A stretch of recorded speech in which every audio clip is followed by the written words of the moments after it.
How some carriers give you so little for your older busted phone you just end up living with it?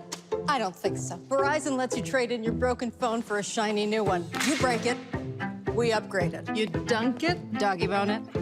Slam it, wham it, strawberry jam it. We upgrade it. Get a 5G phone on us with select plans. Every customer, current, new, or business. Because everyone deserves better. And with plans starting at just $35, better costs less than you think.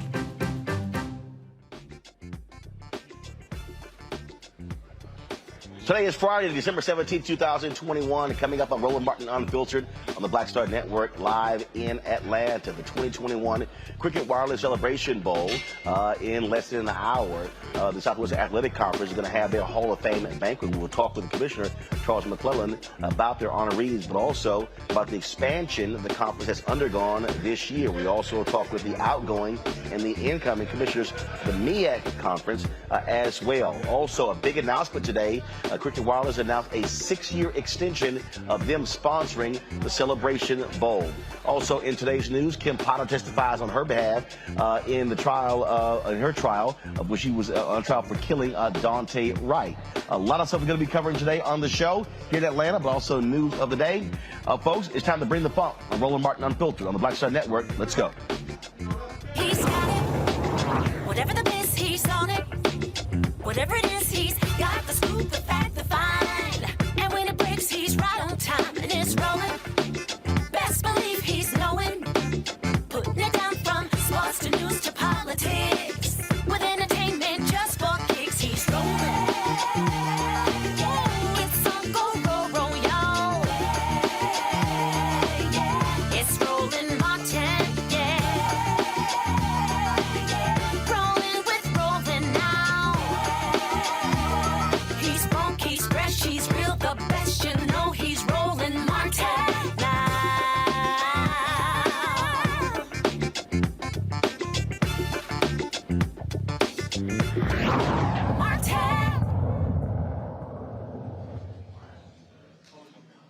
Folks, we're here in Atlanta for the 2021 Cricket Wireless Celebration Bowl. We've been covering all the various events surrounding this bowl game. It is the only FCS bowl game that pits the winners of the MEAC and the SWAC conference against one another for a 7-figure payday. Lots of activities that have been going on over the last several days. We've been covering them extensively right here on Roland Martin Unfiltered, as well as the Black Star Network.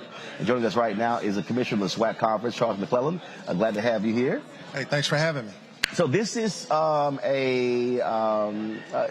it's a big deal for both of these conferences to be able to have this bowl game, to be able to generate the revenue for the conferences, as opposed to going to the FCS playoffs. Yeah, absolutely. You know, the Southwestern Athletic Conference stopped going to the FCS playoffs back in 1999. We actually decided to have a championship game. The Bayou Classic really was the impetus for doing that, because that game is always the week after. So oftentimes Southern and Grambling were our best teams, and they couldn't go. So the decision was made to have our championship game. So we were a little ahead of the MEAC in wanting the Celebration Bowl. And once they made that decision, I think neither conference has looked back. And one of the things that when I talked with Commissioner Thomas, he said it was real difficult to get his folks to agree to that because so many wanted to be a part of that playoff system. But he said, look, it's not making any money for us. Well, the playoff system is tough. And what a lot of people don't know about the FCS playoffs is that you have to pay your own way to go. And if you host, you have to bid, and part of that money goes to the NCAA. So for most institutions, it's not a money-making opportunity. And then when you look at the overall competitiveness of it, quite often it was like the basketball tournament. The SWAC team and the MEAC team was always playing the #1 team in the nation. You know, it's kind of tough to go to North Dakota State from Lorman, Mississippi, and win a football game, right? So for us, we just did not feel that it made sense. Our record overall before 1999 was 0-16, 0-17. But when you start talking about the Celebration Bowl, when you start talking about pitting two champions against each other, that's going to go for the National College Black Championship. When you talk about a true bowl experience, and when you talk about the only two FCS conferences that participate in a bowl system that was set up for FBS conferences, and then when you talk about ABC, there is no way in the world you could go back and look at the FCS playoffs and say that this opportunity is not as good or even better than the FCS opportunity. You also had some expansion this year in your conference. Yeah, we did. We brought in Bethune-Cookman University and Florida A&M University, and part of the goal was not only to have a team here in the Celebration Bowl, but to get an at-large team into the FCS playoffs, and we were successful in doing that this year, where Florida A&M was selected to participate in the FCS playoffs. So you got the best of both worlds. We got the best of both worlds, and that was a part of the plan. But also, having those two teams in your conference also expands your footprint to the state of Florida. Oh, no doubt. Bringing in FAMU and Bethune was very instrumental in this overall success and fever that we're starting to feel in the Southwestern Athletic Conference. When you bring in two rapid fan bases, when you bring in two institutions that are the center of black college, you know, and to team them up with the 10 that we have, it was a win-win for both. And we're just ecstatic to be able to have those two. And SWAC, you know, we got a long ways to go, but I tell you, it's going to be a fun ride. How are you also positioning this conference for the future? Because what you're dealing with here is, we're seeing the movement of the Power 5 conferences. Texas and Oklahoma lead the Big 12. They go to the SEC. You're seeing just all of that going on. And so how do you remain competitive in this environment? Well, I think that's a great question. You know, you're talking about a conference that's been around for 100 years. You're talking about a conference, again, that has every major Division I HBCU college or university in its conference now, from Texas all the way to Florida. When it comes to black college athletics, we want to take the thing over and we want to insulate ourselves. So if we can generate enough revenue, you look at what Jackson State did. You know, they had championship game 50,000. Alcorn State game 60,000. The game before that they had 55,000. If we can continue to put those numbers in there, FAMU sold out homecoming, Alabama A&M sold out homecoming, Alcorn sold out homecoming, Mississippi Valley State sold out homecoming, and now the sponsors and the corporate partners are coming in. We have increased our corporate sponsorship and partnership program by almost 6,000% from the time that we took over to now. And as you look at additional television opportunities, we think that we can compete with some of the Group of 5 institutions. As a matter of fact, from a revenue generation, we're 3 years away from out generating them from a revenue standpoint. So we think that we're very strong and very well positioned to be able to continue to carve out the footprint and change the landscape. And I think that's another point. We're not going to sit back and let the landscape dictate what we do. We're actively involved with the NCAA and the legislative process. We're going to change the landscape to benefit the Southwestern Athletic Conference. You also have an opportunity, the big news this week, the #1 football player in the country choosing to go to Jackson State. That's a huge coup not only for the school, but also for the conference. Right. Name, image, and likeness. Now, if you go back and you check the books, there were 5 conferences that voted to change the name, image, and likeness legislation. So the NCAA put all of these committees together. And at the end, we took a look at it. It was the SEC, it was the Pac-12, the ACC, the Sun Belt, the SWAC, and one other conference. And people ask me, why is the SWAC even involved with SEC? Your interests are not the same. Well, actually, they are. You look at what Coach Prime has done. You take his ability to be able to generate that corporate interest, and if name, image, and likeness, if it's good enough for you to get paid to go to the University of Florida, should be good enough for you to get paid going to Jackson State University. And we wanted the rules to be as flexible as possible, because when you look at it, the state law takes precedent over everything, and each state has different laws with different abilities. So we wanted the NCAA rule to be able to allow whatever the state rule is or state law is to be able to govern it. And I think it is going to open up eyes. I think that it's going to show that you can be a 5-star, come to a Jackson State, get coached by a great coaching staff, get a name, image, and likeness deal, and be able to go pro. And that's the only reason why they're going to these Power 5 schools over the SWAC schools. So I think NLI kind of leveled the playing field, and it'll be our job to make sure that we continue to keep that playing field level. I think you're going to start to see more of a trend based upon that one decision.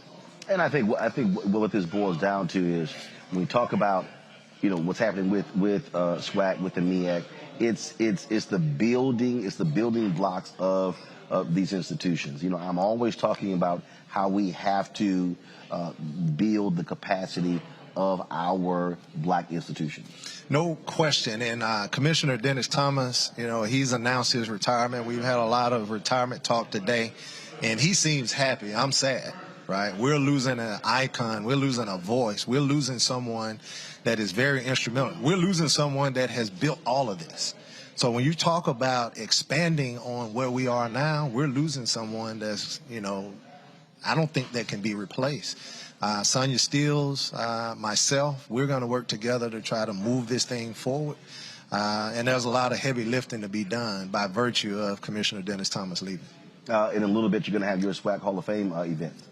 Absolutely. We're excited. We have 8 individuals that we're going to join a group of outstanding individuals. We're giving Dr. Dennis Thomas the Lifetime Achievement Award, and it's just an honor, honestly, to be Commissioner Roland. I grew up in Jackson, Mississippi. I used to go to Mississippi Veterans Memorial Stadium and watch people play that I'm now handing awards to. And for, as Commissioner Thomas says, a little country boy from Mississippi, man, that's an awesome thing.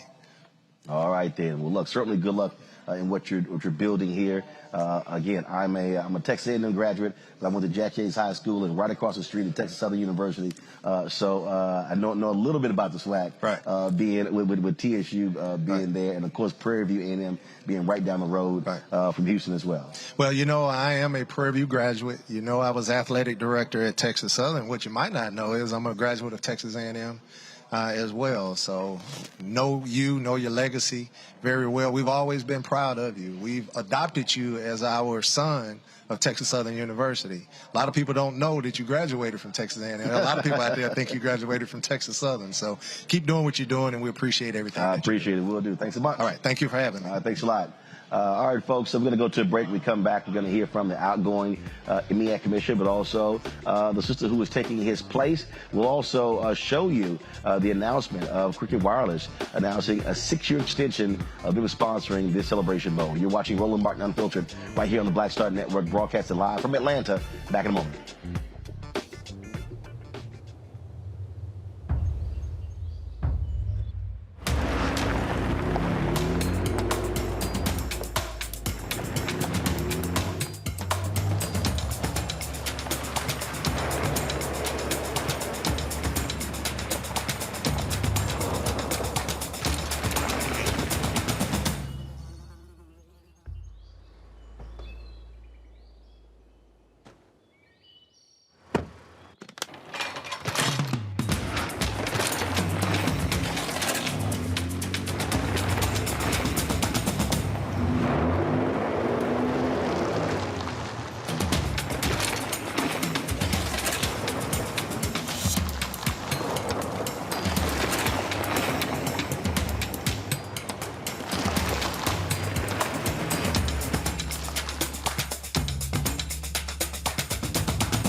Betty is saving big holiday shopping at Amazon, so now she's free to become Bear Hug Betty.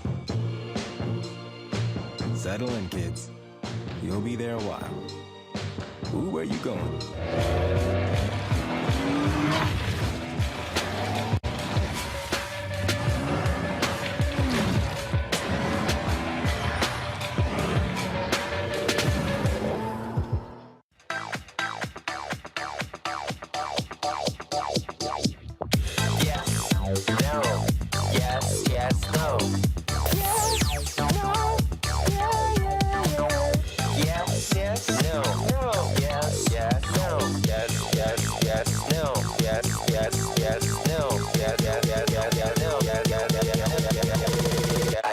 Try it first. I'm Chrisette Michelle. Hi, I'm Chaley Rose, and you're watching Roland Martin Unfiltered.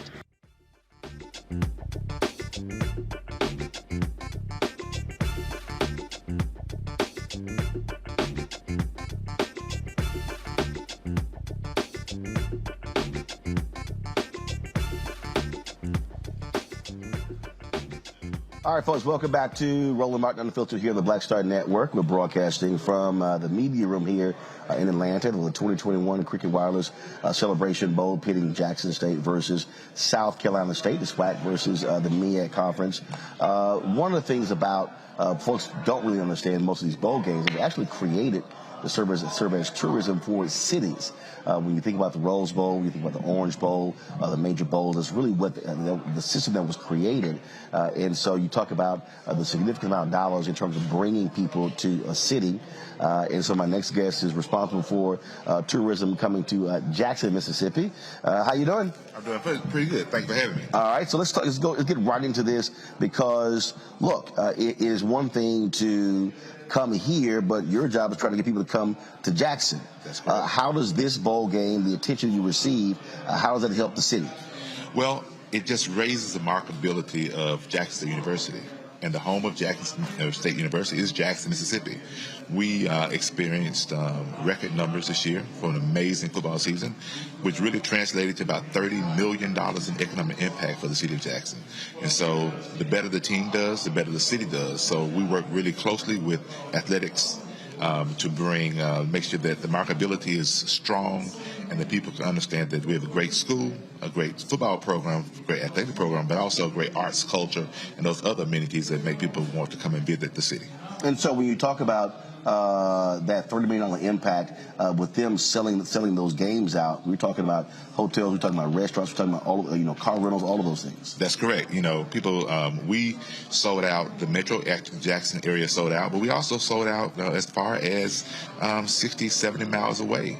We're talking about people going to gas stations and grocery stores and buying ice and, liquor stores and restaurants and hotels and clothing stores. So it all, this really makes our community understand and appreciate the value of tourism in a very significant way. Well, and when we talk about that, we're talking about also helping black-owned businesses. That's correct. It really, it again, raises the marketability and value of HBCUs because traditionally, I know in our business, most of the attention has been on the PWIs. But now we have a HBCU that is bringing the color that everybody recognizes, and that's green. And so really excited about that and working again with them to make sure that next year we can build upon the momentum and let's do it again. Are you also seeing Jackson and Mississippi businesses also embracing the university? Definitely. So corporate sponsorships are much easier. In fact, they're knocking on Jackson University's door now. I had a conversation with the athletic director, and we've been a very strong corporate sponsor for a long time. He said, I'm not going to kick you out because you've been there when nobody else was there. So that's just an example of things that are happening. All right, then. Well, certainly good luck with that. And as they say, your business, look, it's about increasing the revenue flow. That's right. All right. Good luck. Thank you for having me. I appreciate it. All right. I want to bring in my panel right now, folks. Michael M. Hotep, host of the African History Network. Michael joins me right now. Faraji Muhammad, radio and TV host, and also Matt Manning, civil rights attorney. I'm glad to have you here. I'm going to start with you, Michael. What we're talking about here, Michael, is the rebuilding of black institutions. I talked about this yesterday. It's capacity. That's what we're seeing with these two teams, with these conferences, but also how it impacts the broader community of black-owned businesses. Absolutely, Roland, and it's good to have you back as well. This is about building these teams, building these institutions, getting people like Travis Hunter to Jackson State University. This reminds me of when the Negro Leagues were being picked apart by Major League Baseball. And a lot of the best players from the Negro Leagues were taken away from the majors. And now I think people are really primed to really understand that these, many of our best high school athletes need to go to HBCUs. Need to go to HBCUs. And then you deal with, you just had the interview, we deal with the businesses that surround these institutions, especially African-American owned businesses, being able to profit from people going to the games and things like this. So this is dealing with building up these educational institutions, but also economic empowerment when it comes to businesses around them as well. And, hats off to Deion Sanders also. I think it's brilliant what Deion Sanders is doing also. One of the things, Faraji, that folks may not get. I mean, I'm sure there are people who are watching this show who are saying, okay, all this attention y'all are paying to this bowl game, it's a lot more important stuff that's happening in the black community. But this is what's happening in the black community. This is the building of our institutions, and I think it's one of the things that frustrates me is when too many of our people have a very small world view of what is happening in terms of how we are able to build institutions, to grow institutions, and so covering this, bringing awareness to it is important because we've got to stop playing small ball. Right. Oh, you know, that's the big thing right there, Brother Roland. And I love the conversation you just had before you with the commission, not with the commissioner, with the other brother. But you're talking about the fact that a lot of black institutions were born out of the frustration because white institutions and white platforms and white infrastructures did not accept us, whether you're talking about the church, whether you're talking about our political party, or whether you're talking about an athletic conference. It comes out of the fact that white people, if they bring us in, they bring us in at a lower amount, lower rate. If they bring us in, they want to usurp our talent. And so we have gotten to a place, and I think this is fantastic that we do talk about these things, because we have gotten to a place to show that, look, when you are frustrated, when dissatisfaction can be the fuel to bring about the change that you've been hoping and praying for. And so if folks don't see the power moves that are being made, one of our YouTube watchers said that, big power moves. If folks don't see the power moves that are being made in terms of taking black athletes, especially college athletes, where we know, Brother Roland, it felt like just yesterday where a black college athlete had possession and power over his or her image, likeness, and how they're going to use their brand, right? But for years, the NCAA has been just basically just sucking the life out of black college athletes, right? Putting them on posters, putting them in commercials and all of that. And yet that black college athlete is kind of left in this predicament where they're not able to make money, where they're not able to really gain from all of the work that they've been putting in. And so, yes, this is necessary. And people say, well, it's just about sports. No, it's not just about sports. It's about empowerment. It's about money. It's about us saying that in this space of sports and entertainment, we need to have some level of ownership. In this space of sports and entertainment, we need to dictate our own future. And that's the place that we're in right now. So it's awesome that we are having a celebration bowl. It's awesome that corporations are looking to fund this whole endeavor. But my hope is, Brother Roland, as you talk to the commission about, that we can bring, large-scale black-owned businesses into the fold, right? And not just have Coca-Cola or Cricket or any other person kind of just keeping folks at bay. But you're bringing in those small black businesses, bringing them into the conversations, bringing them at the table, so that way there can be full, complete community ownership of black people. You have black athletes being supported by black businesses. I mean, this is the start of something fantastic. And Matt, that point there, when you talk about your HBCUs, the businesses that surround these institutions typically are black owned. When you talk about your restaurants, when you talk about your other businesses, and so when you have people coming back to those campuses, attending those games, it is driving economic development for our community.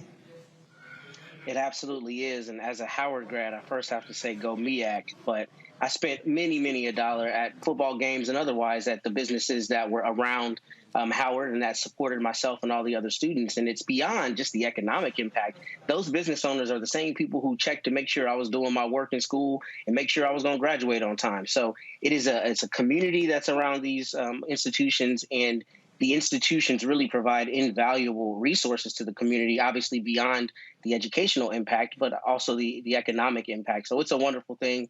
But I got to say, go MEAC. All right, then. Got to go to a break. We come back. We're going to talk with the retiring commissioner of the MEAC Conference, Dennis Thomas. That's next on Roland Martin Unfiltered, right here on the Black Star Network, live from Atlanta.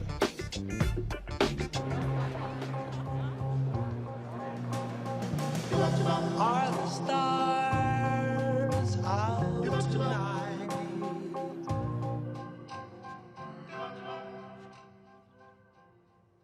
Alexa, play our favorite song again.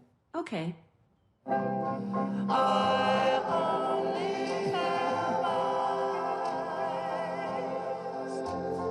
for you.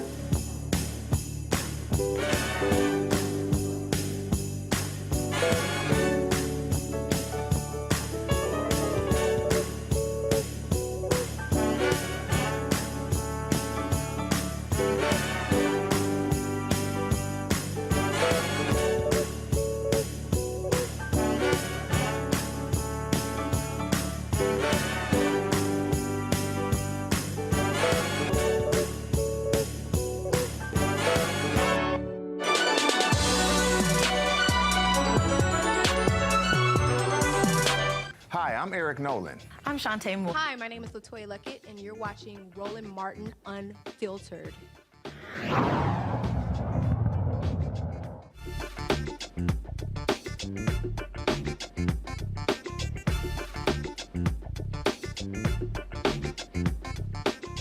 All right, folks, welcome back to Roland Martin Unfiltered. We're joined now by the retired commissioner of the MEAC conference, Dennis Thomas. So you don't have to do all this stuff next year, all of the duties and events and news conferences, and you can just chill.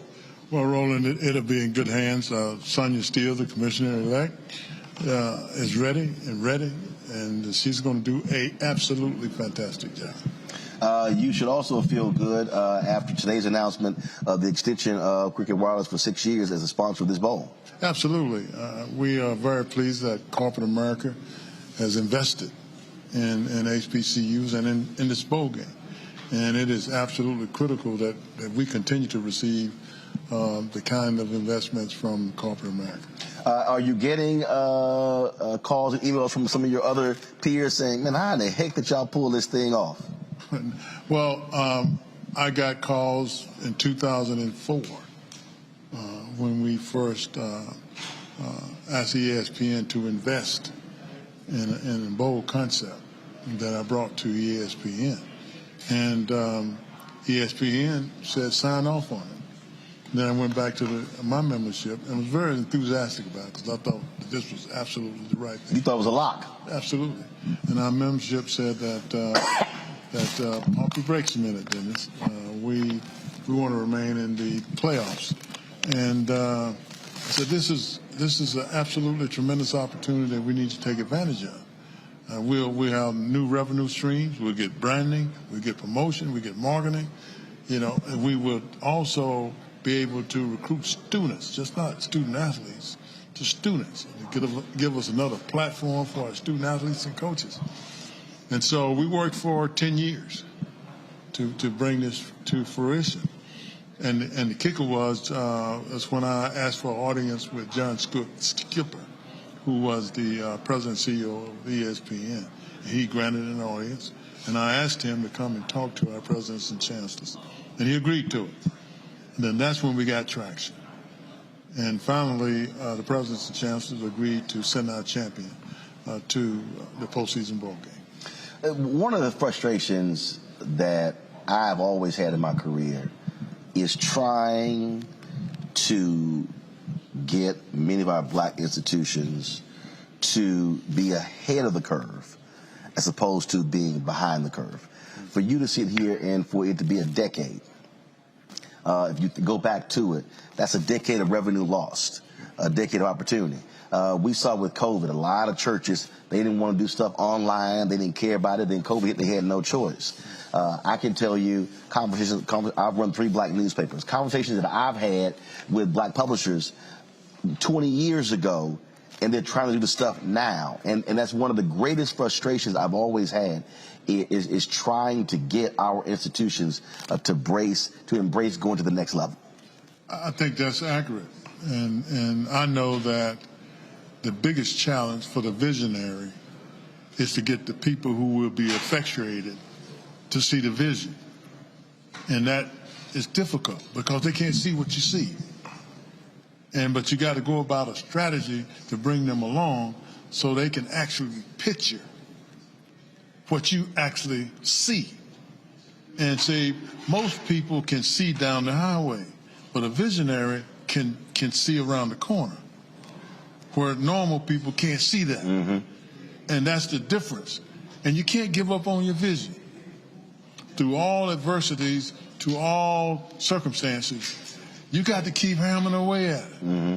Keep hammering away. And I gain insights and I gain motivation from my forefathers and mothers because they had it worse than you or me. Mm-hmm.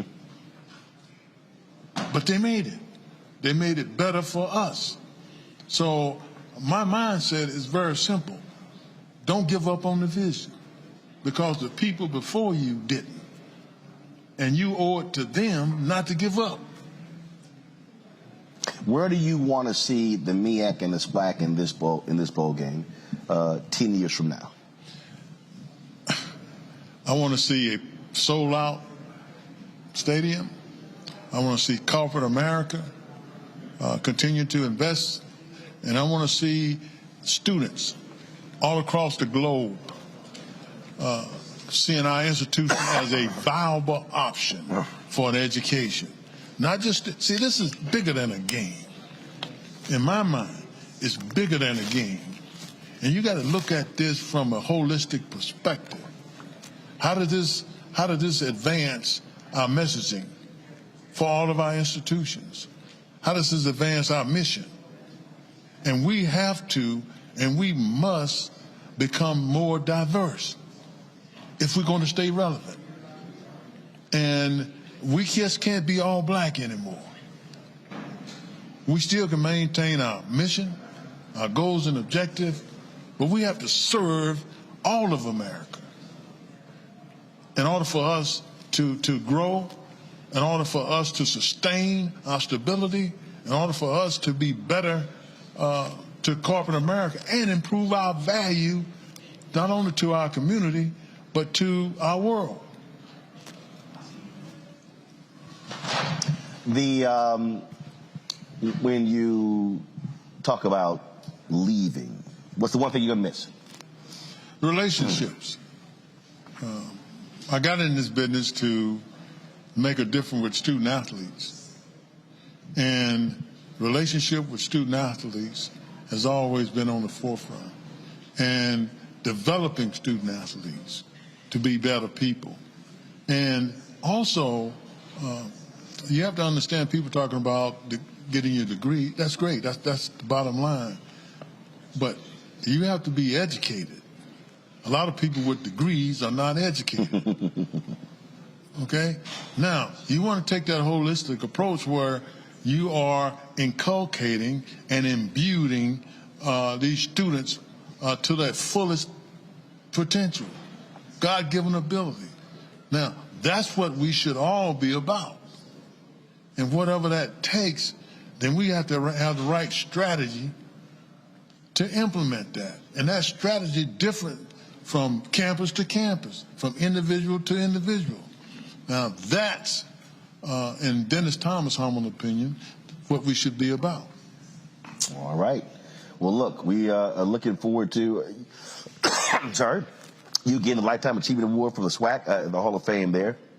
You've been honored by a competing conference, so that's always a little different. Well, it's not a competing conference. I'm part of the MEAC. I played in the MEAC. I was educated in the MEAC, Alcorn State University. I just happened to be the commissioner of the MEAC. And but you do want the MEAC to win that game, Sam? No question. No question. And by the way, I'm happy you brought that up, Roland. You know, out of the 5 bowls, Celebration Bowl, the MEAC won 4 of them. Okay? So you know, we kind of at 90% right now, you know? So all the people that say that, well, you know, the MEAC, you know, they're not as strong this year as they have been. Well, that is yet to be seen. And we'll let tomorrow determine that. So you're saying you got all the hype with Deion, but the championship's with the MEAC. There's one thing about athletics. They keep score. At the end of the day, they keep score. And whoever ends up with the most points, you know, wins the game. All right. So talking the game ain't the game. Always good seeing you. We appreciate it. Good luck in retirement. Thank you, sir. And enjoy yourself. Thank you. All right, folks, when we come back, we're going to show you some of the news conferences earlier, both of the coaches here at the 2021 Cricket Wireless Celebration Bowl. You're watching Roland Martin Unfiltered on the Black Star Network.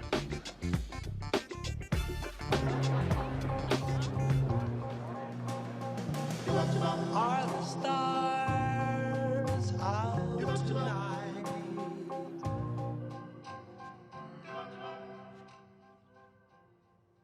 Alexa, play our favorite song again. Okay. I only have eyes for you.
Maureen is saving big holiday shopping at Amazon, so now she's free to become Maureen the Merrier. Food is her love language, and she really loves her grandson.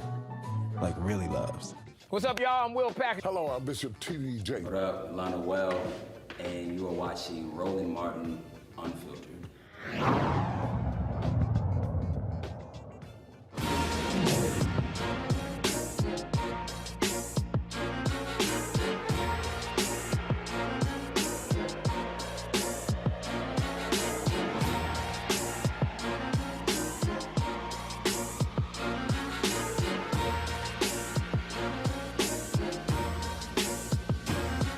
So we're here to announce to you that this year, we're just announcing a new 6-year extension for the Cricket Celebration Bowl to be hosted here at this beautiful venue on Mercedes-Benz Stadium. We're delighted to be partnered again with the Mercedes-Benz Stadium family, and our good friend Tim Zalowski and his team have been wonderful with us over the last 6. And so announcing the new 6-year deal here will bring the Cricket Celebration Bowl to a world-class venue to showcase world-class talent on this wonderful stage. So just wanted to announce that to you today and turn it over to my friend Tim here for any additional comments. First and foremost, it is our pleasure to obviously announce what the 6-year extension. John and the team at the Celebration Bowl and ESPN have been outstanding partners with our organization, and it gives us great pride to host the first game in the College Bowl season each year with the Celebration Bowl taking place here, the Cricket Celebration Bowl. So we set out at Mercedes-Benz Stadium to bring the best events from around the world to Atlanta. We function either as the heartbeat of Atlanta, or if you come in here as a fan for any of our events, we try to welcome you home. And there's not a better way to do so than the partnership we have with John Grant, the folks at ESPN, and the Celebration Bowl. So, John, thank you very much for the commitment you've had to our enterprise for the next 6 years. We look forward to an exhilarating match tomorrow with a sold-out capacity and many more years of it to come. Thank you. Thank you. Thank you. Thank you so much. First of all, I'm thankful. Elated. I'm happy. Unbelievably blessed week. Wonderful honor. This gentleman right here has been outstanding. When I tell you that this is really, truly a bowl game, I was blessed to attend 4 bowls at my tenure at FSU. And this,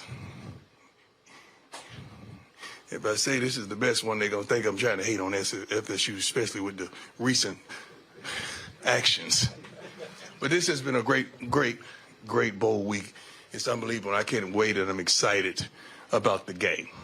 That's my opening statement. Appreciate all you for coming here. I really do. I appreciate it. I really do. I'm pretty sure we hadn't had this type of involvement in the past, and I'm thankful and I'm elated to be addition to provoke this type of change that we're seeing right now. Let's do this. Coach, we'll start in the back, standing up.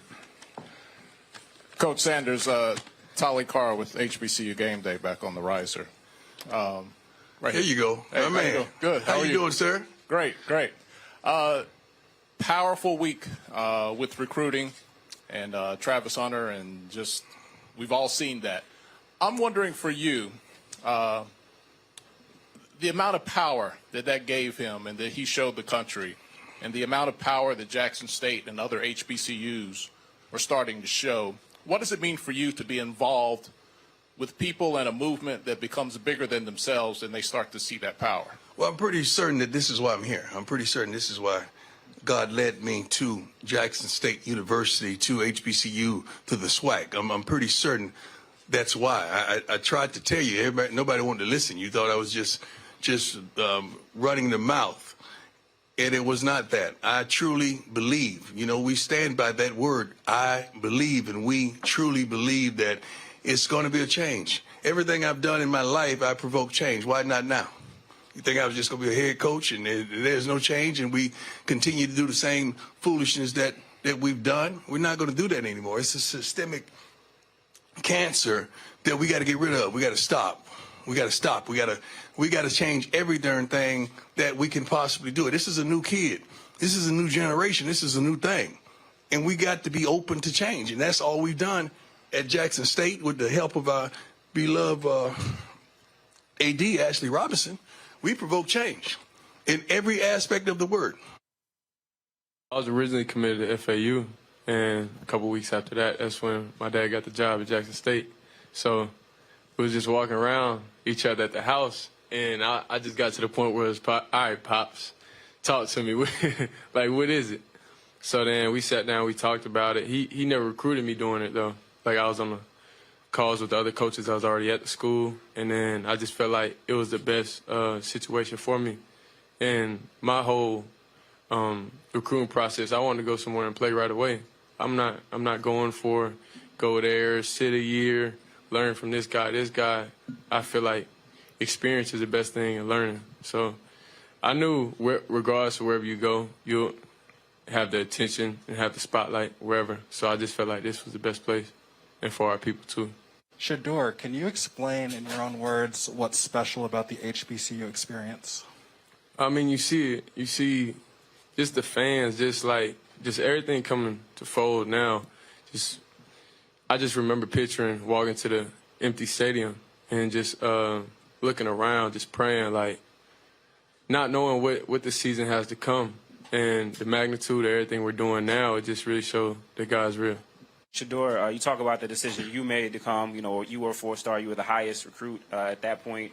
Now you guys just got another young man that has committed to you all, who's highly rated.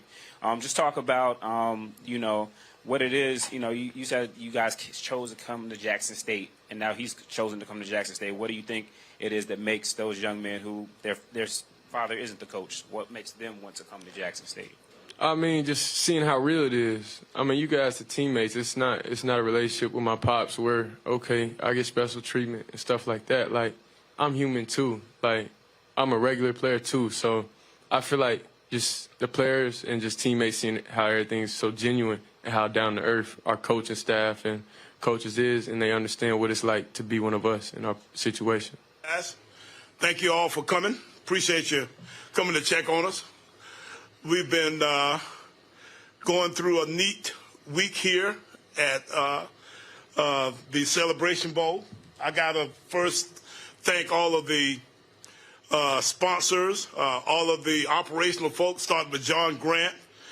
John is the executive director of the Celebration Bowl. John has done a fantastic job of running this thing. I've been involved with other bowl games, and I can tell you that this is as well run as any game I've ever been associated with. The sponsors, starting with John Dwyer from Cricket Wireless, the Coca-Cola folk, the Delta came in there in Columbia, brought all their top-notch people in and flew us in from Columbia to Atlanta. That was a fun little trip. It was kind of fun in a way because, I mean, we bust to Delaware. I mean, so you come back and take the plane to Atlanta. It was truly an exciting kind of opportunity that way. So we've got to thank all of the folk that are involved here with the Celebration Bowl and say that it was truly a pleasure to be a part of this particular fair this way. And we look forward to seeing if we can come out on Saturday and play against these Jackson State Tigers. Everybody knows Jackson's the favorite. We all know that they've got Deion and all of his highfalutinous and all the different kinds of stuff. I was a fan when he was playing for everybody, for two teams. He was playing football, basketball, and baseball, and track and golf and all that kind of stuff at the same time. So the guy, is probably the, I guess maybe top all-around athlete maybe of all times as far as I can remember doing our generation here. So the guy's been fantastic as far as his athleticism and his play and all these different. And then on top of that, then the guy comes in, and makes the coaching game look easy. He's been here for less than a year, and he's won all the top awards. I've been coaching for 45 years and hadn't had, some of these accolades and stuff of that kind that he's had. So it's been a fun run to see him rise to the top of the league, and he's done a little bit for us all.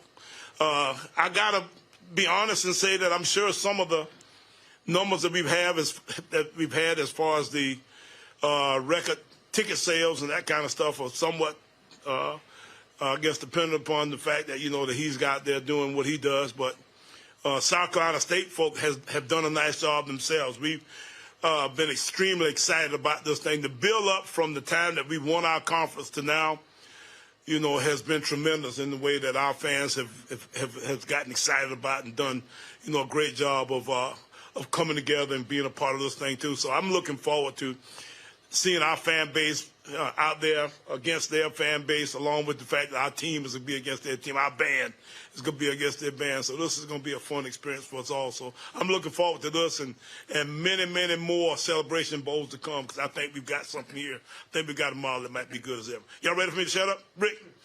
No, yeah, I know you are. Okay. All right, folks, when we come back, we'll talk with the winner of the Jerry Rice Award for the best player in the FCS, Deion Sanders, the first HBCU player to actually win that award. You're watching Roland Martin Unfiltered right here on the Black Star Network.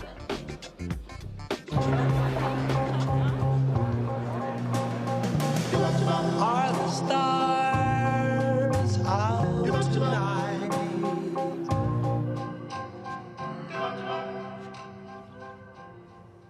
Alexa, play our favorite song again. Okay. I only have eyes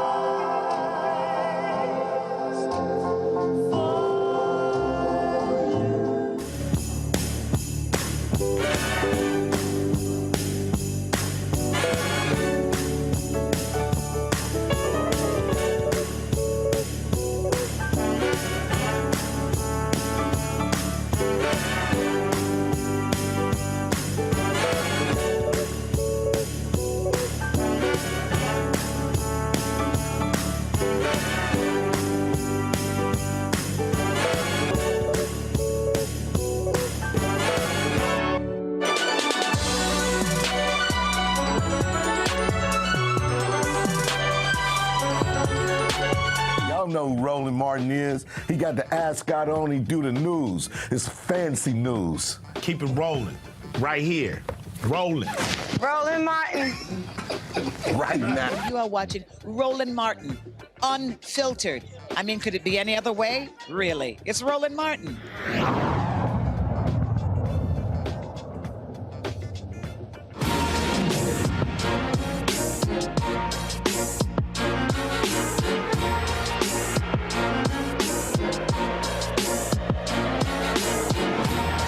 My next guest is not just the son of the head football coach, he's also the starting quarterback.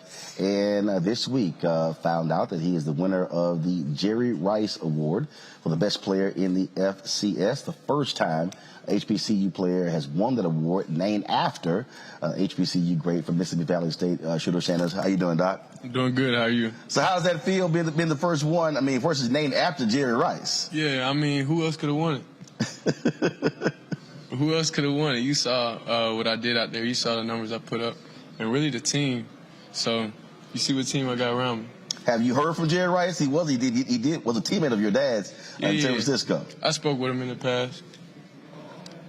Talk about this season and how it's gone. 11-1 season, a lot of hype, a lot of attention, and the fan base has really embraced what y'all have been able to do. I feel like it's a pretty darn good season to me. Offensively, we're putting up numbers. We could be doing more. Defensively, you see with that side of the ball. You see that teams are having trouble scoring on them. So I feel like overall it's a good time. It's a good year, and you see just the media around HBCU football now. A lot of times you'll have quarterbacks who might disagree with their coaches. You're in a unique situation because when you look to the sideline, it's not just the head coach, but it's also dad. Yes, sir. So do you? And so what has that relationship been like as well in terms of when it comes to game day? I mean, he's been my coach for my whole life. We've been doing the same thing in high school. We won a championship in high school all 4 years. So it's nothing new. It's just like we're just doing history again. Well, that's still also a little bit different because you also the whole dynamic of other players as well having a dad and a coach. It's not the first time you've had players that have been coached by their father. What do you want people to know about your dad as a coach? They see prime time, they see the player, they saw him when he was in the NFL. But what should they know about him as a coach? I mean, you could tell he's a genuine person. He's gonna tell you straight up the real. You here at the HBCU, he's not gonna lie to you about anything. So I feel like he understands what situation we're in, and like just as students of the school. So he's been through that before too. He went to college, he did all that. So he's more realistic and he's very reasonable. Well, and also as somebody who's played at the highest level, considered the greatest cornerback to play in the NFL. So I take it when it comes to your defense, listening to him, they probably listen a little bit more intently based upon their track record. No, I feel like everybody listens to him. It's not just a defensive thing. It's just like offense, we just got to get going. That's all it is. We just got to put up more yards, put up more numbers. Defense is just, they got more experience on that side of the ball. I talked to South Carolina State coach a couple of days ago, and he said the strength of our team is our defense. He said so they should expect a strong test come Saturday. I mean, hey, I feel like in the SWAC we play good defense week in and week out. Now, I just talked to Commissioner Dennis Thomas. He did remind me of the 5 Celebration Bowls. The MEAC has won 4 of those 5. I mean, nobody else is doing numbers how we do. You see it's a new thing. You see it's a new year. You see everything's different. So you said y'all look at the change, that trajectory in the past as opposed to SWAC coming to this game and not taking the title home. I mean, this is the thing. We're not just living in the past. It's a new day. You see the fans. You see we're on SportsCenter every week. You see the difference. We don't have to talk about it. You see it. So obviously you feel like the outcome's going to be the same how it is the year before. That's just something you're just going to have to think. How has it been looking up on those stands? We showed the video from earlier today. You talked about going to some games and seeing a lot of empty seats. But this year, seeing a lot of those seats filled for the first time. Oh, it's amazing. When you got the vet packed with all of our people, it's a different feeling. It's something that I've been in a lot of college football games, really just on visits and everything, but this is different. You come out during halftime, you see 1,000 people on the field. It's the band, everybody, J-Sets, everybody. So it's just a real different experience that I feel like a lot of kids in our culture need to understand and need to see how it is. Do you also believe that folks at Jackson State not only are waiting for halftime, but they're also waiting for y'all to come out in the second half? Because one thing you hear a lot of HBCU fans, they're like, yeah, okay, once second half comes, it's always about the halftime performance as opposed to what's happening on the field. I don't really think you say that about our team. Yeah, I feel like we're entertaining throughout the whole game. Okay. Well, look, it's going to be a great game tomorrow. Of course, on ABC, national audience. It's not going to be on ESPN on one of the digital channels. Only one of 4 bowl games. It's going to be on broadcast, and so the whole country actually gets to see what you can do and what South Carolina State can do. Yes, sir. All right, we're looking forward to it. Certainly, good luck at tomorrow's game, and give them hell. Yes, sir. All right, then, folks. Again, we're going to come back. We're going to talk some news of the day. Kim Potter testifies in her trial in Minneapolis. Also, noted author, feminist Bell Hooks passed away. We'll also talk about that as well. You're watching Roland Martin Unfiltered right here on the Black Star Network, live in Atlanta, the 2021 Cricket Wireless Celebration Bowl.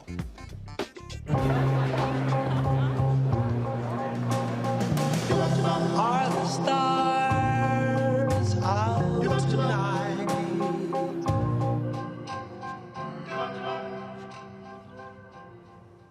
Alexa, play our favorite song again. Okay.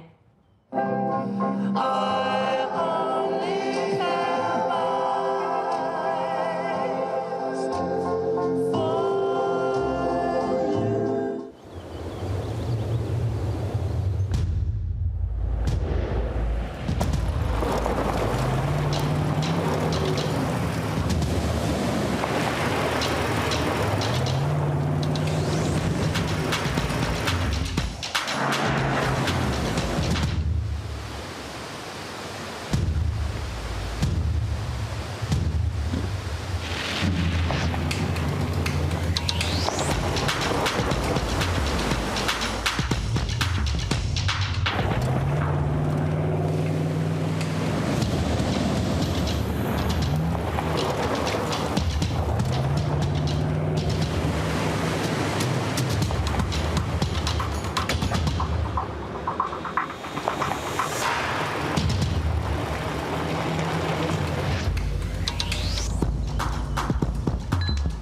Maureen is saving big holiday shopping at Amazon, so now she's free to become Maureen the Merrier. Food is her love language, and she really loves her grandson. Like, really loves. Hello, everyone. It's Kiara Sheard. Hey, I'm Taj. I'm Coco. And I'm Lily. And we're SWV. What's up, y'all? It's Ryan Destiny, and you're watching Roland Martin Unfiltered.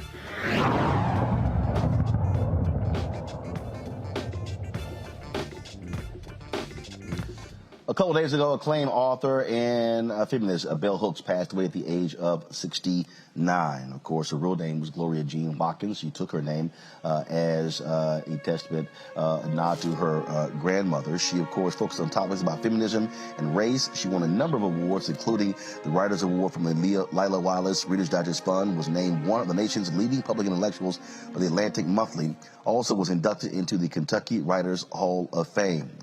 Joining me now is Dr. Imani Perry. She's professor of African American Studies at Princeton University. Dr. Perry, glad to have you on the show. For folks who don't know about Bell Hooks, who don't know about her writing, why was she so impactful, especially to a whole generation, 2 generations of black women? Many of them were commenting, just shocked and stunned at the passing of Bell Hooks.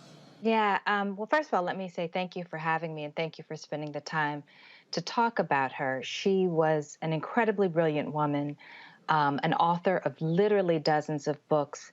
She resonated with people because she wrote from the position that she began. She was a country woman. She was from Kentucky, and she became an extraordinary intellectual. And through those experiences, decided to share with people how she thought about gender, how she thought about sexuality, how she thought about class, how she thought about injustice broadly. Her writing was inviting. It wasn't, distant academic language. She reached for people where they are, where they were. And she also, and this is really important, I think, for our communities in particular, she wrote about love. And she wrote about spirituality. And so she really thought that the work of the intellectual was to tend to the entire person and to the entire community. And when we talk about, again, when I saw the reaction from so many people, they just talked about the power of her writing and how she centered black feminism. That's something that it wasn't an afterthought. It was the center of everything she wrote about.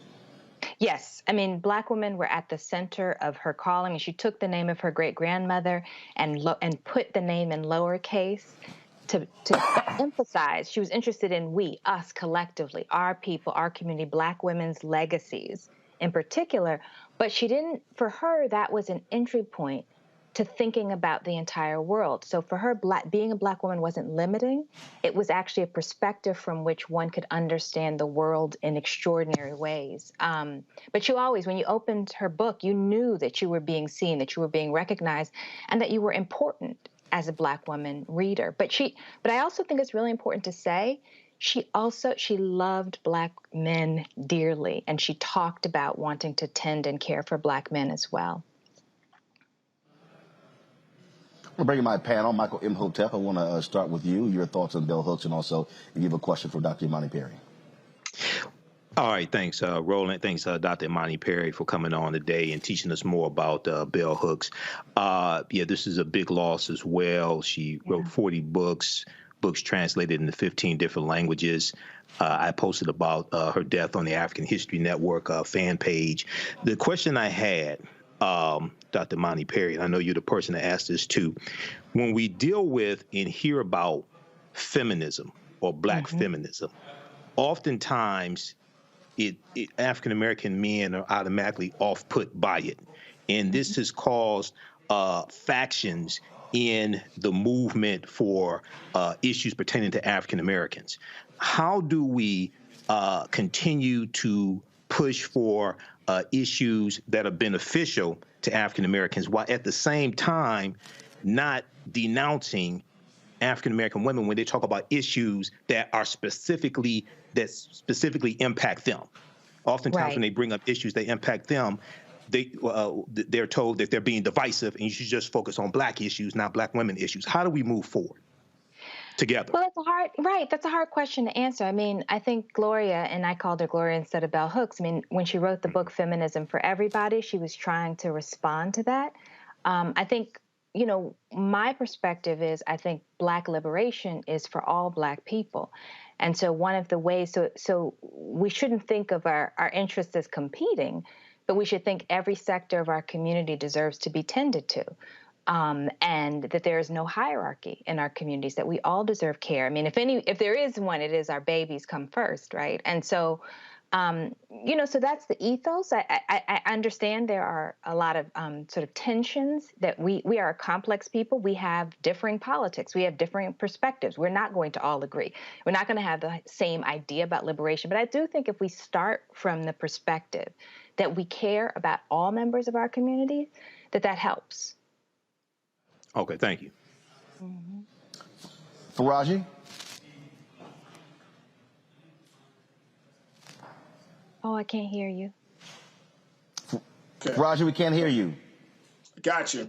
Dr. Perry, thank you so much for joining us on the show today. I'm wondering, in terms of Bell Hooks' legacy, what would she say to Black men today about getting involved in the feminist movement, or what role should Black men play in the feminist movement? Because I'm sure that you've heard this. It seems like there's a generation of Black men, younger Black men, that have very different views about the role of women, the role of men, whether it's in the household, whether it's in the workplace, whether it's in the community. So how would Bell Hooks advise us to move forward on making sure that the next generation of Black men is a part of the change to bring about a greater level of respect for Black women?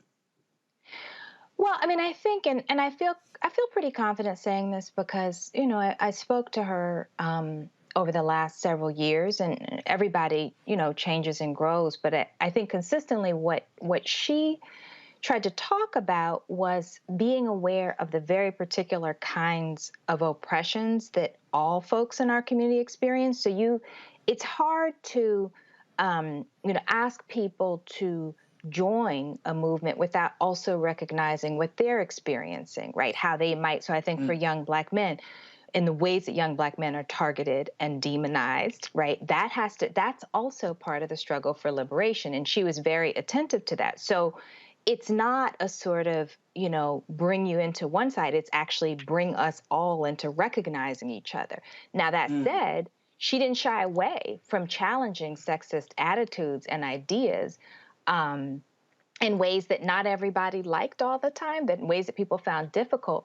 But this is why I mentioned the point about love, right? So if love is the underlying ethic to everything that you do, and people know that you love them, that makes it a lot easier to accept pushback, criticism, when you know that it's not coming from a place of competition or hostility, but love. And so, it's a long struggle. We've had a hard history. So it's not ever going to be easy, but it's worth fighting for. And that's the lesson she taught us. It's worth fighting for. Thank you. Matt Manning. Good evening, Dr. Perry. Thank you so much for joining us and for teaching us. My question is it's pretty simple. How do we connect Ms. Hooks' teachings to this social moment that we find ourselves in, kind of this inflection point as we're fighting for justice? Please, if you would, edify us on how we can use her teachings to kind of move forward at this point. Well, I would say, I think, I do think that reading is, I love Ida B. Wells' quote, that people must know before they can act. I think reading should be a ritual practice for all of us because we learn, we become more insightful. But I also think, I think in the words of Ella Baker, the tribe increases, we carry on. So part of the lesson is to read and learn from her and from many others, and then develop our own analyses, right? And try to work together in the now, right? We have this incredible array of ancestors who provide models and who provide insight, but we're also now, we're here, and then we are the ones to continue the work, and understand that it's lifelong work. We're not going to solve these things, but we can make a significant difference. Thank you. Dr. Perry, if that was one book of bell hooks that everyone should read, what would that book be? Oh, gosh, that's a really hard question when you're talking about dozens of books. I particularly love Yearning, and I also love Teaching to Transgress because I think about children all the time, and that book really is really about how do we see ourselves as people who offer knowledge to young people who think that they are the future. So, yeah, that would be the one, I guess. All right, then. Dr. Imani Perry, we surely appreciate you joining us to share your thoughts regarding the passing of author Bell Hooks. Thank you so very much. Thank you. Folks, going to a break. We come back. Kim Potter testifies on her behalf in her trial in Minneapolis for killing Daunte Wright. Lots of tears on the stand. We'll show you what took place right here on Roland Martin Unfiltered on the Black Star Network. Betty is saving big holiday shopping at Amazon. So now, she's free to become Bear Hug Betty. Settle in, kids. You'll be there a while. Ooh, where you going?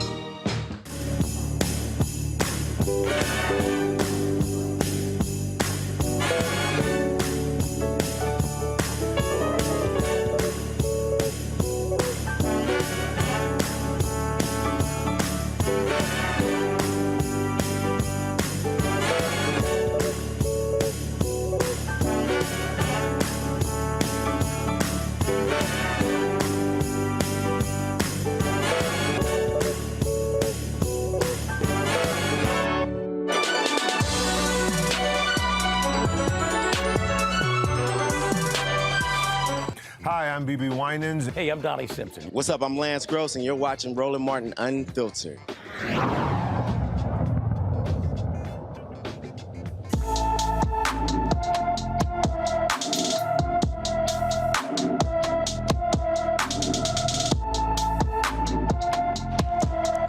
Thirty-five-year-old Deandra Chalmers was last seen walking near the Parkland Hospital on November 29th in Dallas, Texas. Deandra is 5 feet 9 inches tall, weighs 180 pounds, with black hair and brown eyes.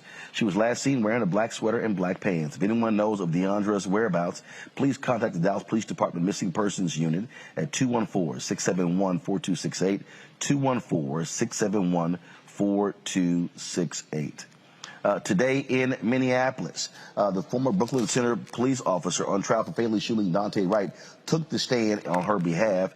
During direct examination, Kimberly Potter told the jury she did not realize she had fired the gun instead of her taser during the April traffic stop until Wright cried out that he had been shot. With Officer Lucky and the driver at the door, the driver was trying to get back into the car. Well, he was trying to get back in the car. What did you do? I went around Officer Lucky as they're trying to get back in the door. I'm between the door and Officer Lucky and the driver. And the driver's getting into the car. And what happened next? They're still struggling, and I can see Sergeant Johnson and the driver struggling over the gear shift because I can see Johnson's hand and then I can see his face. And you knew Johnson for many years before this, is that right? Yes. And by looking at his face at that point in time, what did you interpret it to mean? He had a look of fear on his face. It's nothing I'd seen before.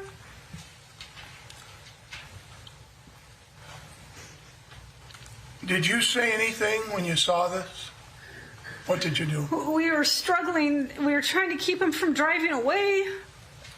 It just went chaotic.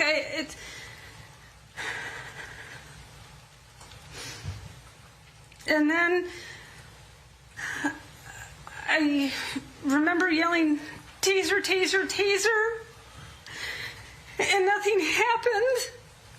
And then he told me I shot him.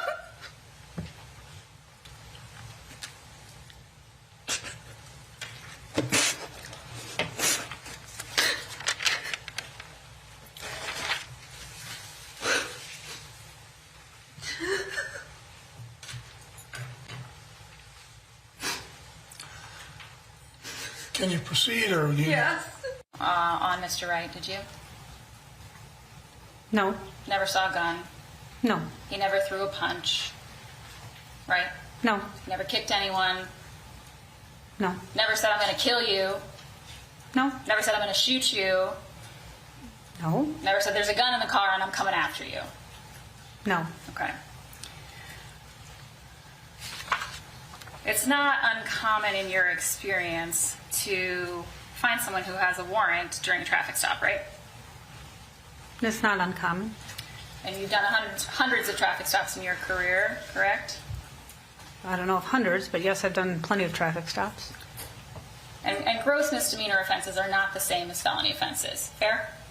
Correct. They're different order by the judge. Less For the crime. serious crimes, correct? All crimes are serious, but yes. Well, in terms of the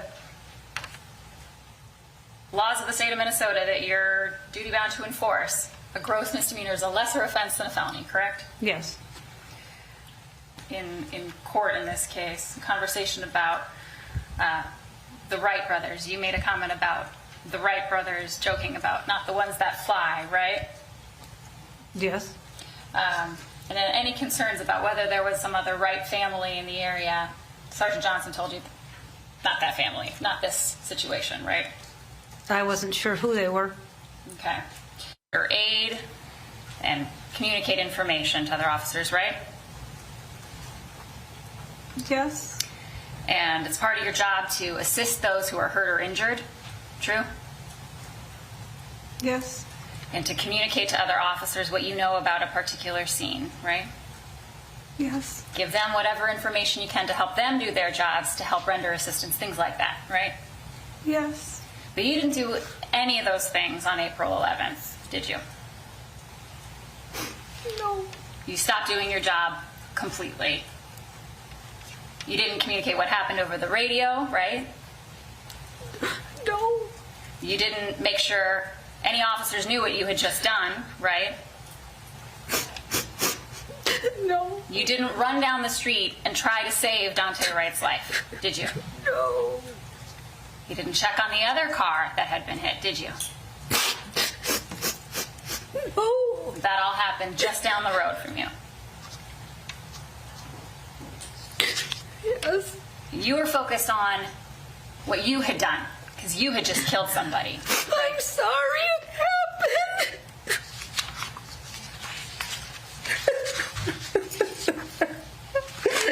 I'm so sorry. Ms. Potter, from your reaction today, and from your reaction on your video, you didn't plan to use deadly force that day, did you?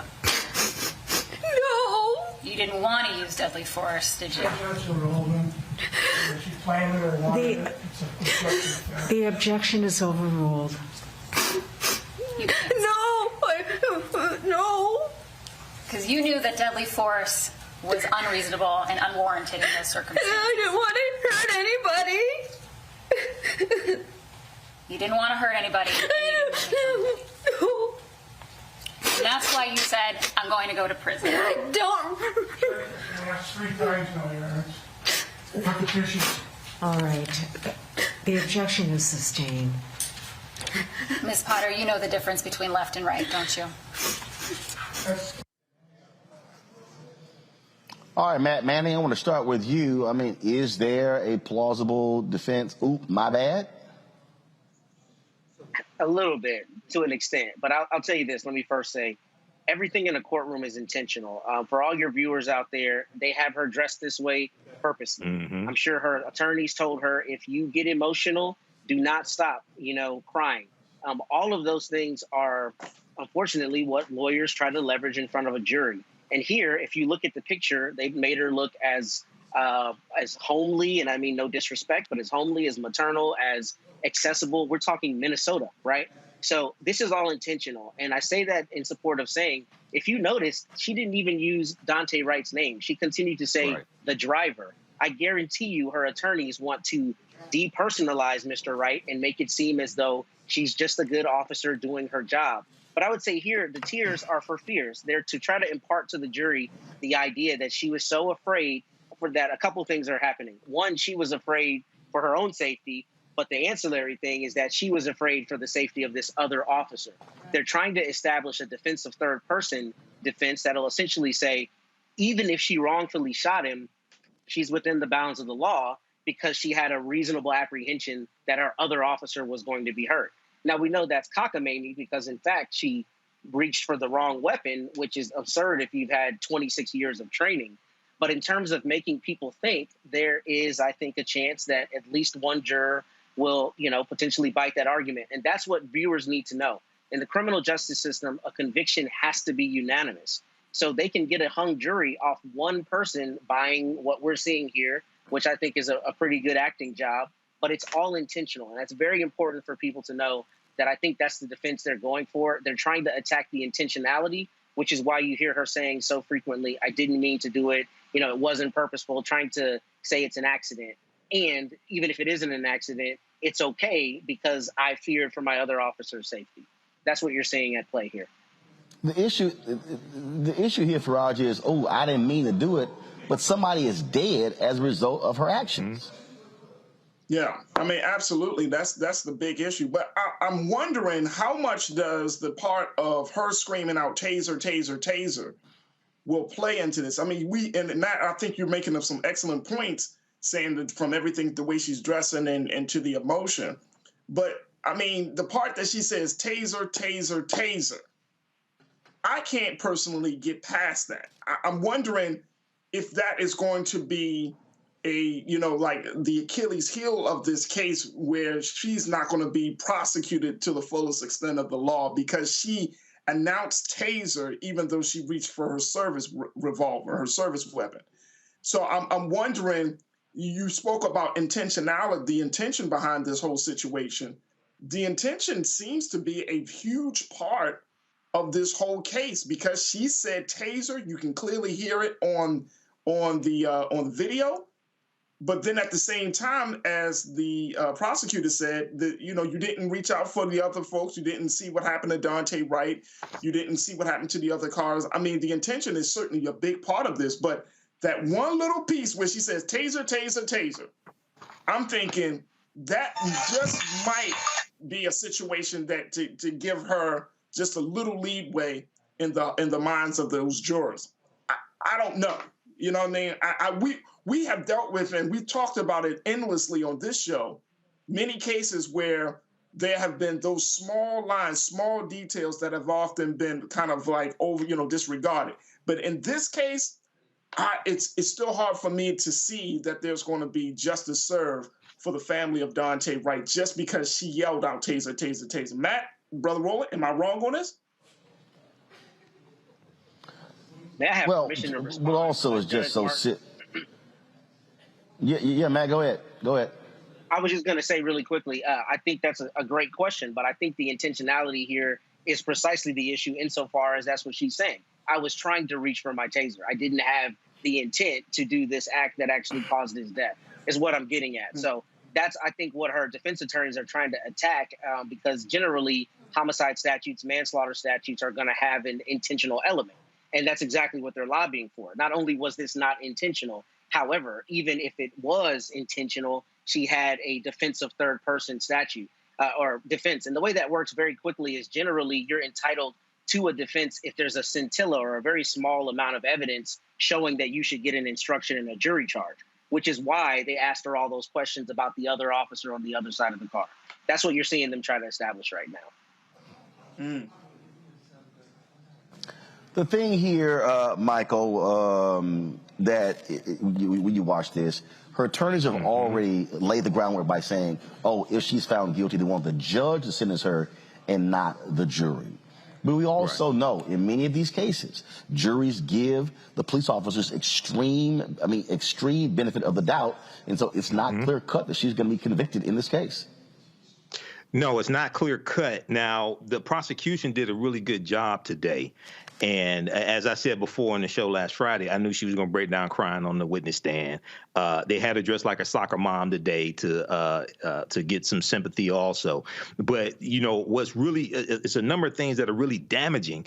The body cam footage of what happened right after she shot Daunte Wright. She said, I'm going to prison. She said, I killed a boy. She didn't say anything about fearing for her life. She didn't say anything about trying to protect other officers, anything like that. She said, holy sugar honey iced tea, I just shot him. She said, I grabbed the wrong effing gun.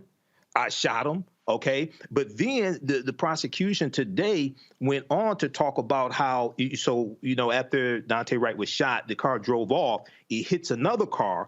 When other officers arrived on the scene, Officer Kim Potter didn't tell the other officers exactly what happened and did not try to render aid to Daunte Wright either, who was down the street and crashed into another car.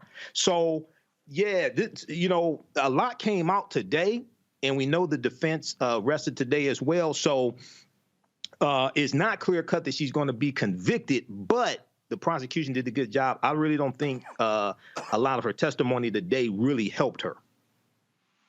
The tears did help, but the testimony is different than the tears. Well, guess what? Juries can be very emotional in terms of what they buy. And as Matt said, all you need is one to say not guilty. So we'll be following this to its conclusion. All right, folks, got to go to a break. We come back more on Roland Martin Unfiltered right here from the Black Star Network. President Joe Biden speaks to South Carolina State for commencement today. We'll show you some of what he had to say. Back in a moment.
I need to try it first.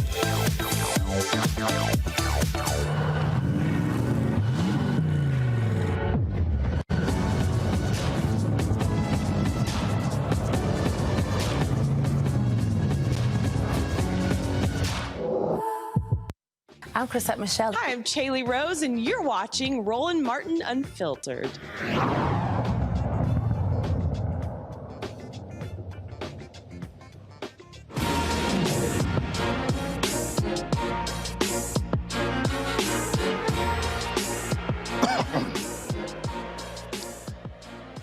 Well, while we are here in Atlanta for the 2021 Cricket Wireless Celebration Bowl between South Carolina State and Jackson State, President Joe Biden was actually speaking at the South Carolina State commencement today.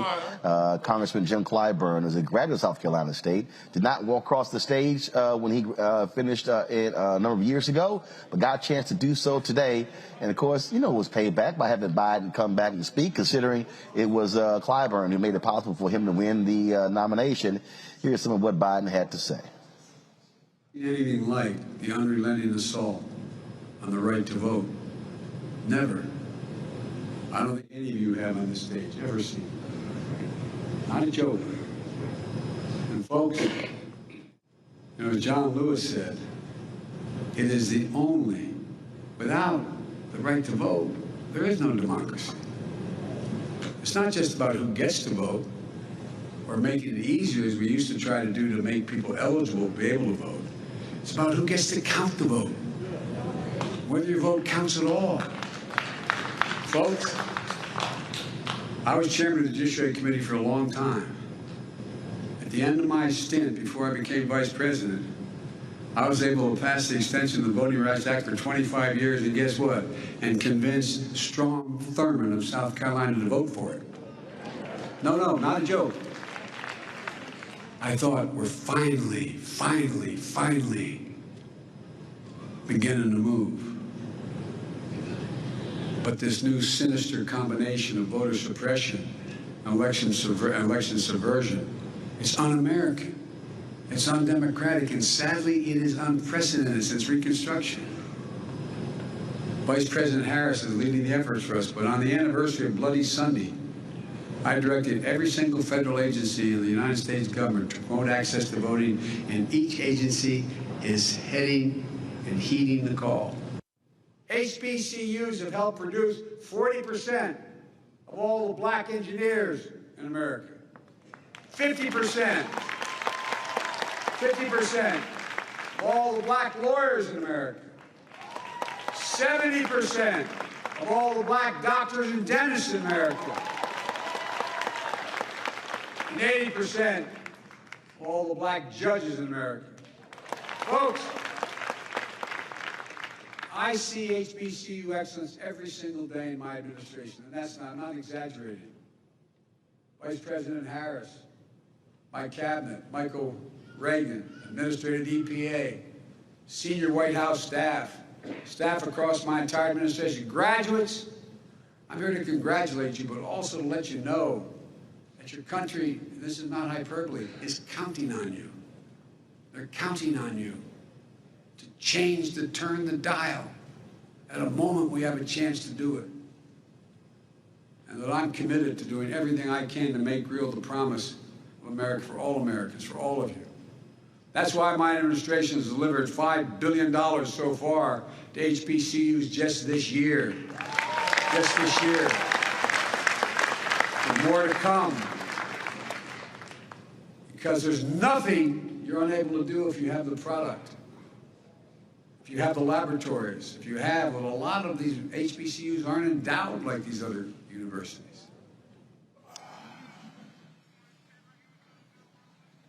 Okay, that all sounds great, Faraji, talking about the importance of democracy and the right to vote, but the reality is this here. They have not passed the For the People Act. They have not passed the John Lewis Act. Senator Chuck Schumer insists this is going to get done by 2022. The reality is Republicans are moving forward quickly with these voter suppression bills, and they are desperately trying to lock in their advantage with this also political gerrymandering for the next decade. President Biden has got to do more than just give speeches. Oh, absolutely. And one of the things that just stuck out for me, and just in that clip, Brother Roland, is the fact that he said that we're counting on you. Look, the president, to the president, respectfully, no, sir, you can't put the onus and that burden on us, because guess what? Black people come out to vote. We've been voting. We voted for the Democratic Party, and we've just been voting in the system for many years. And the next generation of college students have been voting as well. We saw that in President Obama's election. No, we're counting on you to get on track with where we are trying to go.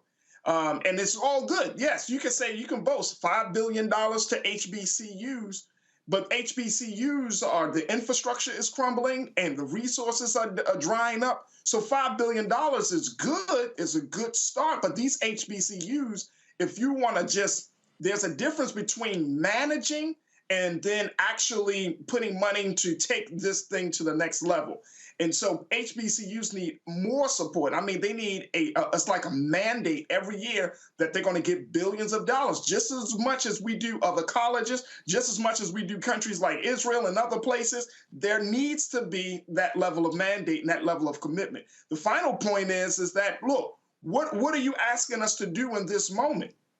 If there's a stall in the Congress, if there's a stall between Republicans and Democrats, then what do you expect the people to do? We came out in full force in the streets last year to push for the George Floyd Policing Act. Guess what happened? Nothing. We got a lot of talk, but nothing even happened. I mean, we can all bear witness to the simple fact that that bill needed to be passed. So what I'm hearing from the president is just a lot of rhetoric, and it's not leading to any real change. And then at this point, we got to ask ourselves. There was a fantastic opinion piece that was in the New York Times called "How to Tell When Your Country is Past the Point of No Return" by Mr. Thomas Edsall. And Mr. Edsall said, "Look at what the Republicans are doing. Look at where democracy is in this state of the country. The polarization, the partisanship." That's stuff that's happening right there at the executive level. Mr. President, what are you doing about that? Are you using your bully pulpit to push things forward that you know that is going to be best for young Black people coming out of these HBCUs? No. You don't need to count on us. We need to count on you. We need to see that you're going to come through on the promises that you said you're going to do. If you say you're serious about making sure that we're doing what we need to do, then guess what? We need to see it. Not just talk about it, we need to see it. That way we can feel it in our actual lives. But Michael, the reality is when it comes to HBCU funding, the reality is they have received over the last 18 months a significant amount of money, loan forgiveness as well for infrastructure. Absolutely. So those things have happened. In fact, Tennessee State is a perfect example. Tennessee State is a state institution. Tennessee State has received more money from the federal government than they have received from the state of Tennessee, whose job is to fund them. So the reality is the federal government's job is not to fund HBCUs completely. Many of these are state institutions. The states are supposed to be doing it. Jackson State, state institution. South Carolina State, state. Prairie View A&M, state. Texas Southern, state. I can go on and on and on. And so, when we talk about HBCUs, there are public HBCUs and private HBCUs. And so there's been a lot of money that have been flowing to HBCUs over the past 18 months. On the issue of voting, though, look, Biden has to be as aggressive in going after Manchin and Sinema and others in demanding a carve out of the filibuster for voting rights as they did when it came to the debt ceiling. Yeah, Roland, HBCUs have gotten more basically from this administration than I think in 1 year than previously any other administration. With voting rights as well as the George Floyd Justice and Policing Act, but especially voting rights, I think this week has been a turning point. I talked about it on my show because, one, the information coming out of the January 6th committee showed how detailed and well-planned the attempted insurrection was. Two, there were two important meetings that took place this week with Democratic senators. One was on Thursday, a virtual meeting Joe Biden and Vice President Kamala Harris had with 6 Democratic senators. And then earlier in the week, I think it was Wednesday, civil rights leaders, Derek Johnson from the NAACP, met with some key Democratic senators, and Senator Kristen Sinema was one of them, even though she didn't say anything on the call. That meeting was organized by Michigan U.S. Senator Gary Peters. And Senator Hassan from New Hampshire has changed her position and realizes, look, she was on the Rachel Maddow show yesterday, that they have to pass this bill and they're going to have to make a change to the filibuster. So we have to keep pushing, hold Joe Biden accountable, but also somebody whose name doesn't come up oftentimes in these conversations, Roland and the panel, is Senator Chuck Schumer, who controls the Senate. He's Senate Majority Leader. Pressure has to be put on Senator Chuck Schumer as what? See, notice how Senator Chuck Schumer's name just oftentimes, I know you talk about him, Roland, but oftentimes in these conversations, his name is not even brought up that much. Senator Chuck Schumer controls the Senate. He's Senate Majority Leader. So it's pressure on Biden, continued pressure on Senator Chuck Schumer. But lastly, Roland, July 14th, 2021, NBC News had an article, more than 150 companies back update to Voting Rights Act. PepsiCo, Macy's, IKEA, Nestle, Amazon, Target. Now, either these companies have gone out of business since July 2021, or they have amnesia because I haven't heard a peep out of them when we have this intensification of voting rights. So we have to put pressure on these corporations as well. We have to continue this. We have to see this through. This is not the time to give up. And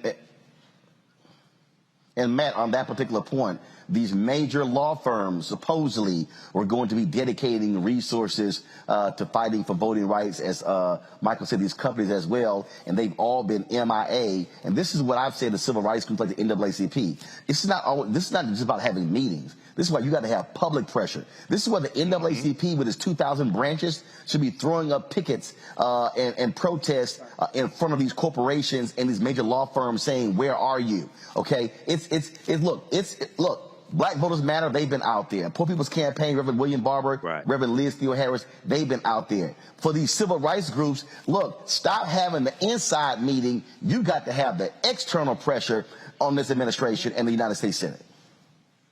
Stop accepting the rhetoric about a chicken in the pot, but when it comes time to it, taking a couple wings. Look, at the end of the day, if you say you're going to do these things, then you need to be held accountable. And I think Michael spoke right to it. Corporations especially need to have this pressure put on them because we know that they respond to the corporations far faster than they respond to us. So if the corporations say that they're going to do it, if we find a way to continue leveraging those corporations and these big law firms, then I think consequentially it'll mean that there will be actual progress going forward. And we have to stay on that. You know, I think a lot of times, unfortunately, we buy some of that rhetoric and we forget about it down the road. I mean, not the three of you and the many others who are very well informed, but the larger people see sound bites, they buy that and say, okay, they're fighting for me, when they really aren't. So we need to stay on them and make sure that the promises that are being made are actually being fulfilled. All right, folks, let's talk about some good news here. That is New York City is getting its first female police commissioner. The city's mayor-elect Eric Adams has chose Keishant Sewell to lead the nation's largest police department. Adams praised Sewell's career with over 25 years of experience in undercover assignments, overseeing gun suppression cases, hostage negotiations, and commanding detective squads. Sewell is currently Nassau County's chief of detectives.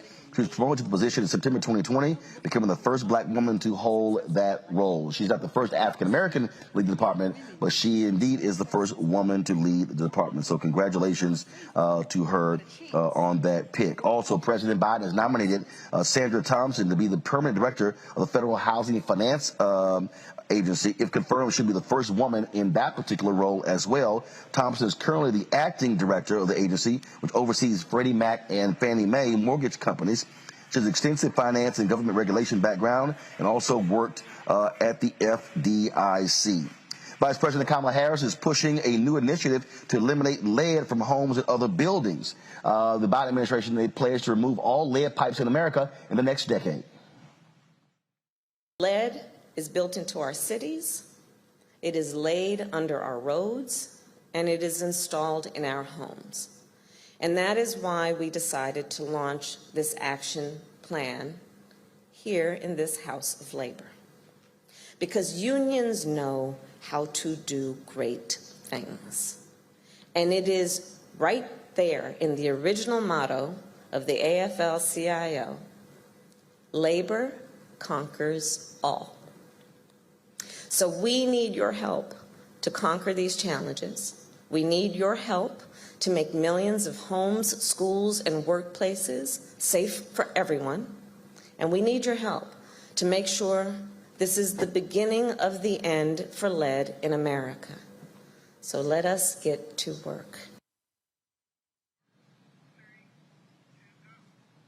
And 61 years after she was arrested at the age of 15 for refusing to give up her seat to a white woman, Claudette Colvin, she has had her record expunged. That's right, a judge in Alabama expunged her record.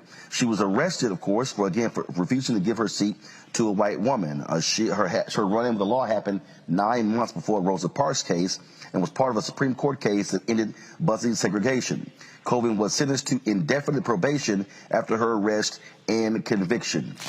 And so it's a better late than never, I say, Michael. Yeah, you know, I talked about this on my show last night, Roland. Claudette Colvin, she's a legend as well. She's more like an unsung hero. She was 15 years old. She refused to give up her seat.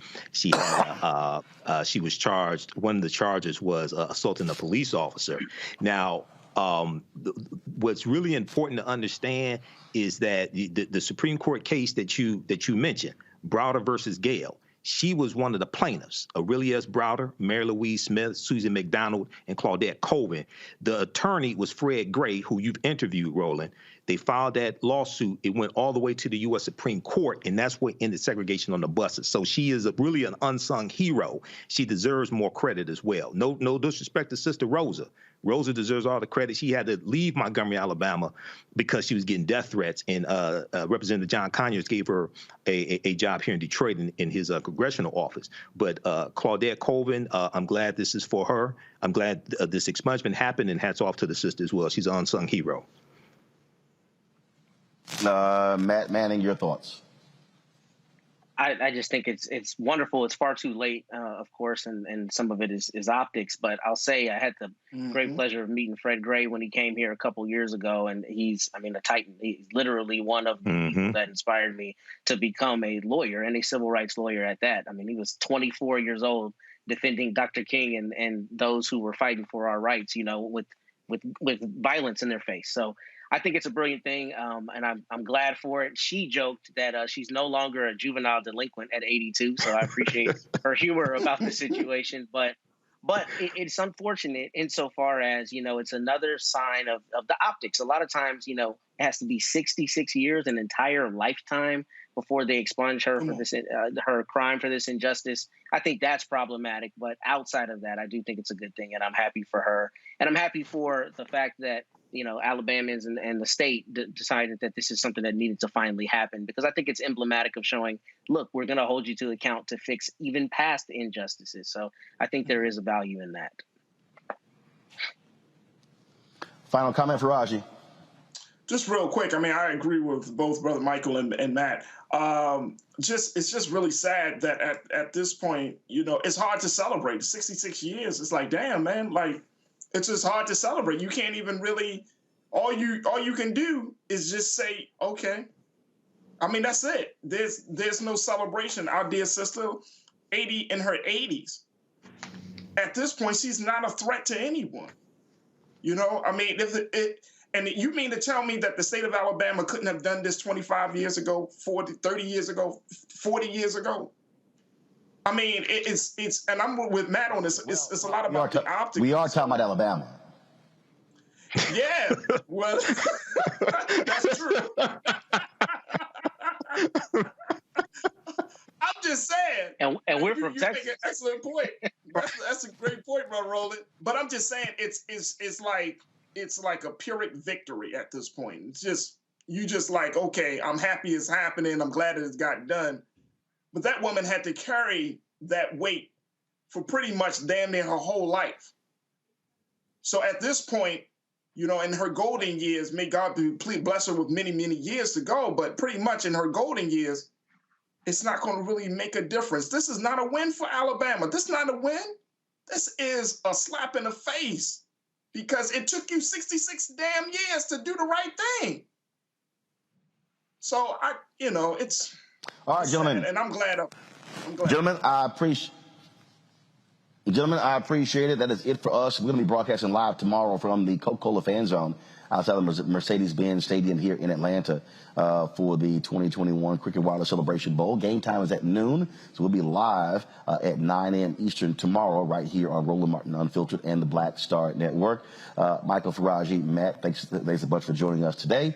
I want to thank all the folks also here in Atlanta for making it possible for us to do what we did this week with all of the coverage. And so we look forward to bringing you more sights and sounds of the Celebration Bowl tomorrow, live right here on the Black Star Network. Thanks a bunch. Y'all take care. Holla!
Hooks.